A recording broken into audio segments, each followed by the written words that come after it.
مولانا ministry اپنے بیٹے کو دلوانا چاہتے ہیں. جی ہاں، مولانا دباؤ ڈال رہے ہیں کہ ان کے بیٹے کو منسٹری ملے، اور منسٹری بھی کون سی؟ منسٹری آف کمیونیکیشن، جو کہ پہلے سے ان کے پاس تھی. اور یہ تو آپ کو پتا ہوگا کہ آج کل علیم خان جو ہے وہ بہت زیادہ دباؤ میں ہے، جو ان کی پارکیو سٹی والا معاملہ ہوا تھا. تو کوئی بعید نہیں ہے کہ انہیں دباؤ کے تحت جو ہے وہ الگ ہونا پڑے، جانا پڑے. تو ظاہر ہے یہ مولانا فضل الرحمان کے لیے وہ سمجھتے ہیں کہ بہت اچھا موقع ہے. دوسری چیز، کے پی کے معاملات. علی امین گنڈا پور پر بہت زیادہ دباؤ ہے.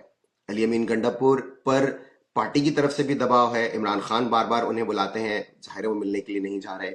ان پر جو صوبے میں جاری آپریشنز ہیں ان پہ بھی بہت زیادہ دباؤ ہے. اور ظاہر ہے وہ چونکہ گو بٹوین ہے اسٹیبلشمنٹ اور پی ٹی آئی کے درمیان، تو ظاہر ہے ان پر وہاں سے بھی دباؤ ہوتا ہوگا.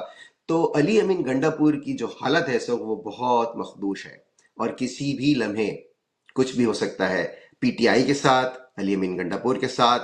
اور وہاں کی حکومت ایک مرتبہ پھر اوپن ہوگی مولانا فضل الرحمان کے لیے، جس میں کہ وہ اپنا حصہ چاہتے ہیں اور بہت بڑا حصہ چاہتے ہیں.